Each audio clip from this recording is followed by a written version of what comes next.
All right, guys, we are back going straight into Search and Destroy. This is Drift, and we are hopping on board with the Envy crew. They're down 1-0 after Faze laid a stomping, a 7-minute, 13-second stomping in Hardpoint, reaching 250 with more than 2 minutes left on the clock. But at the start of this one, it is all Proofy opening the doors for Envy to take their first point, but they got to get past Hook first. Last man standing now in a 1v2. Yep, Hook picks up one. Gonna just dip around, definitely trying to bait Envy into this B bomb site. Can have one player planting the bomb. Another player he sees is going to be just watching. He's able to pick up that kill on Saints. Might have been able to clutch that round up, but it's going to be Envy. They're going to take that 1-0 lead here in Drift. Drift is still an interesting match every time we see it, because I feel like the players still haven't figured out exactly how to execute their strategies, or what strategies they should even be employing against each other. Right, and then I think obviously, coming into Gfinity and UMG, whether Drift is going to be played there as well. So you got to figure how much they're going to focus on that. We haven't seen too much of the strategy change on this map recently. It's been pretty much, A pushes, but we're seeing a lot of teams kind of, feeling their way out at B, because primarily a lot of the times you'll see only one player on the defensive side over at B, so it's easy to just kind of overrun that one guy.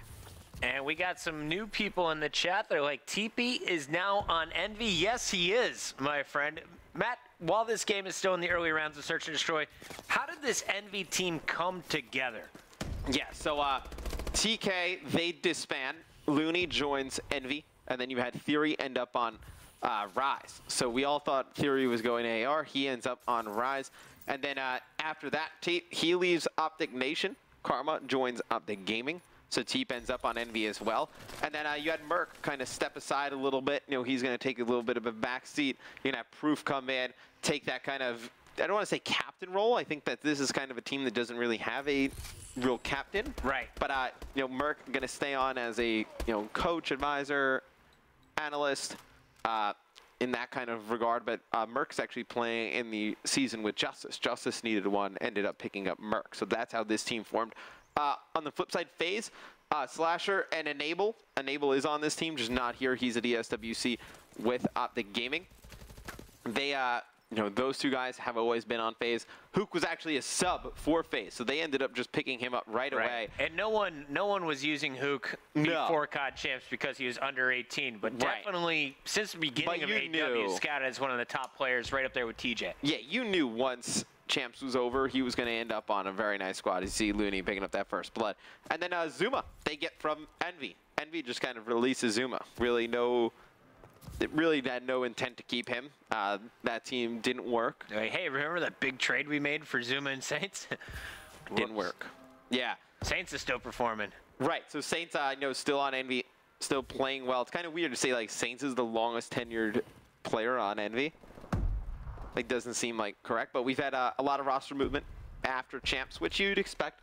I think the next roster movement will take probably place right after X Games. I expect to see a ton of crazy things happen after X Games. It's going to be fun going into the second half of the year, but right now we're in round number 2. Bomb is down. Your attacking squad, Envious, defending themselves nicely as you see Saints take out Hook. So Sensor, though, able to answer back, and he was pretty close to this bomb site. How is he going to decide to play this? He's got Slasher left to help out, and Slasher is distracting, cleaning up Looney as well. Here's the second battle. Sensor nowhere near to help, and now Sensor jumps out. What's his flank spot? It looks like both players are going to be dropped. I think Sensor was a little bit too late. Sensor gets there, 2 or 3 seconds earlier. He might pick up that kill and keep Slasher alive, and they may be able to take out that last player, but Sensor a little slow to hit that one.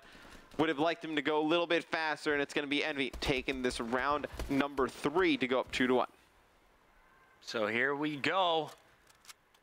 It's going to be Envy once again trying to apply the pressure. Saints is my player to watch right now, if you don't mind going over to him. I think we're going to see a little snip snap action. I think we're going to see an early snipe potentially. Now, you will see in this game not a whole lot of overclock with the normal ASM-1. They're going to be switching things out today when playing against each other. They've decided to go with pistols as their secondary. Yep. They're not going to go with the overkill. No sniper and ASM-1 setup. So it's going to be Slasher, last one alive. for Faze. 3v1. Looks like Envy definitely has a better grasp of how they want to play this map than Faze. Faze still looks a little bit, out of place. Is he Slasher? He's going to get stunned up. He's going to get taken out. It's going to be a pretty dominant performance thus far from Envy. 3-1. Looking strong. Will they be able to keep it up? Faze looking so dominant in the first hard point.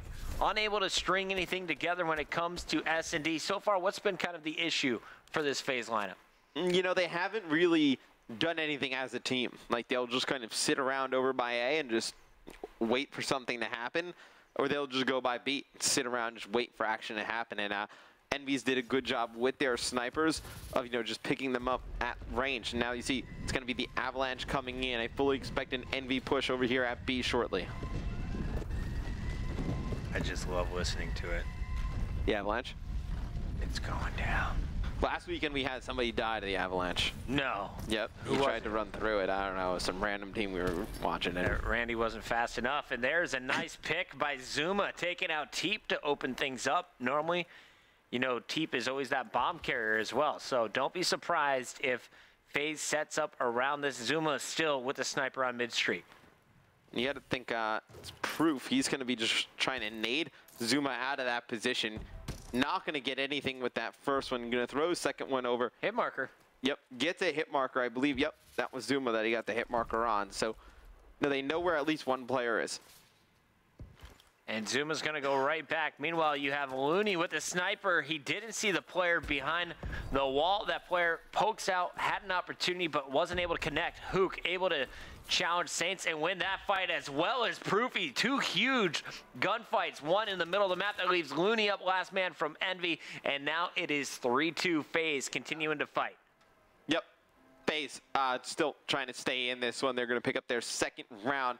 Going to go on the offensive, see what they're going to do on their side, have their opportunity to fight that Avalanche, maybe try and actually run down A and try and beat it before it hits that building. Now, Matt, while these teams are at home, other teams have been on the road. Got to get your thoughts. Do you count UGC Niagara or ESWC a major land win? This is an interesting question. Which one do you hold more stock in? I think ESWC. Same. Just higher caliber teams. You had the top 3 from COD champs from North America there. And then you had, pretty much the top 3 from all over the, you had pretty much the top teams from all over the world. I guess it definitely wasn't top 3 from North America. Optic finishing 7th. They finished 7th.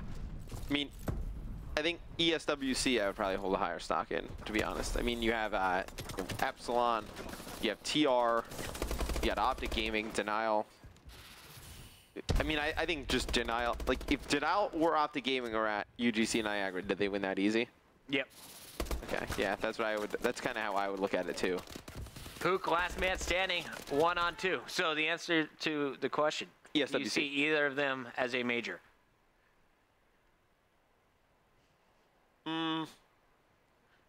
UGC, no. I'd put ESWC on the same level as a UMG win. I would put it there. Yeah, I think that's about right. It's an invite-only, top 8 teams or 8 of the top teams in the world. I think I would definitely put that as a up to there with like a UMG event win.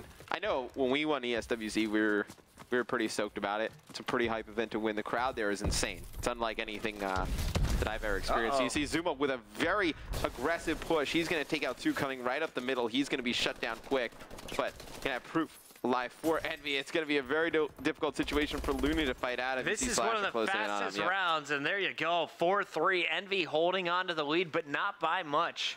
Nope. And that got really scary with Zuma charging right down the middle on you. If you're Faze, you just won the hard point in dominating fashion. You were dominating the kill column. Why slow the game down? They should just keep pushing Envy. Clearly, they're just winning most of their engagements right now. I think I would just get aggressive on them. Yeah, yo, Zuma, go get first blood. Put away the sniper. Go challenge people. 3. Yeah. All right, player to watch here from the Faze squad as they're on the attack. Zuma. I'm going to look at Zuma and see how aggressive he's going to play here to start things off.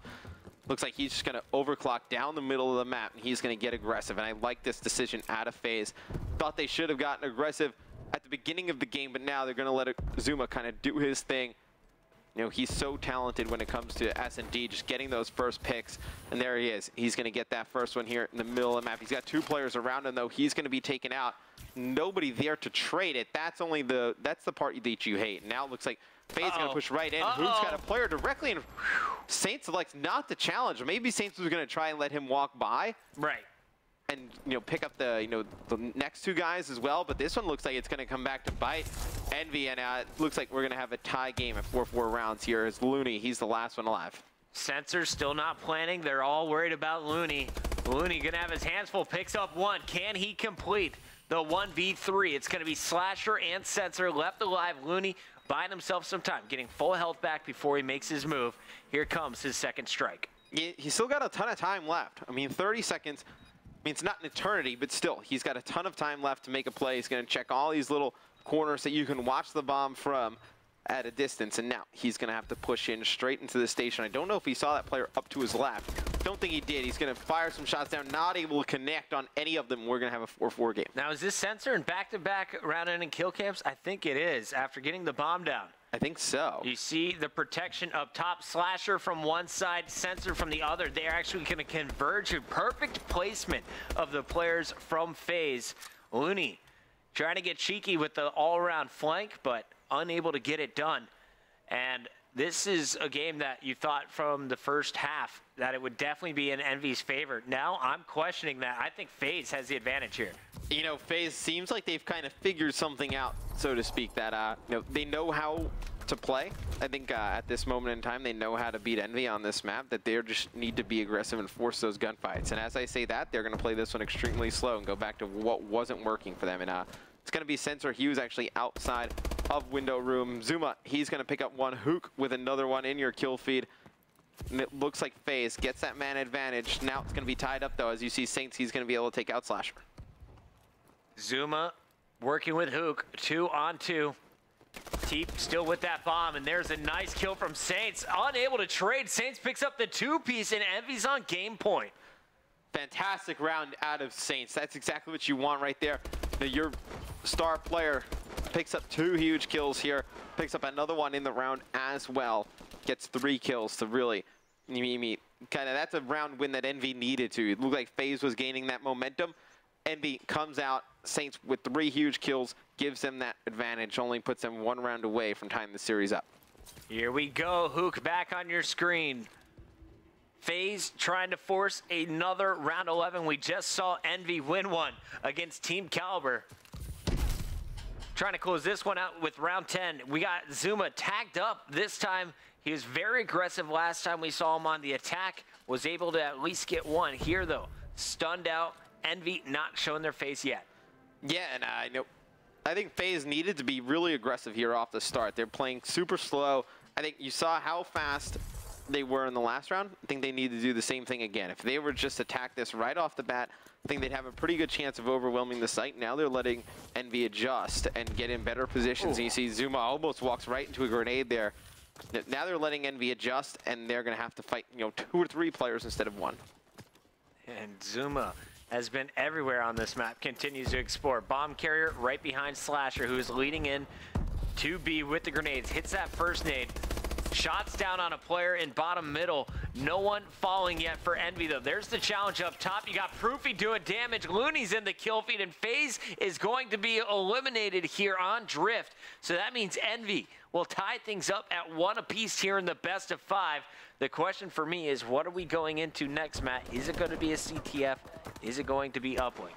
If you, I want to talk a little bit more about this game, though. If you knew you were going to push B, why not do it right off the start where you knew they were only going to put 1 player over there and primarily, stack over at A, because that's where everybody goes. I think if you were to just push that right away and just take advantage of just having that 1 player over there, would have been a lot more likely to win that round. Right. Like, why stall it out and then go? Why stall it out and then go? If you're going to stall it out, you might as well rotate it all the way back to A. Well, I just looked it up, guys, and remember, there is almost $8,000 separating first from second in today's matchup, so high stakes for everyone. Our next game type in this best of 5 is uplink on Detroit. Ooh, this is going to be a close one. It looks like it's going to be an Envy host as well, so Envy with back-to-back hosts, winning that Detroit S&D. Last time that we saw a respawn, though, Faze absolutely crushed them. Envy's won both of their previous uplinks. Last time, Saints went on an 18-kill spree. I'm going Envy here. You going Faze? For the sake of this, I'm going Faze. Guys, hit us up on Twitter during the commercial break. I'm at MLG Puckett. He is at Matt Mr. X. Tell us who do you think is going to win. We'll read some of your answers live right here on our 5K coverage.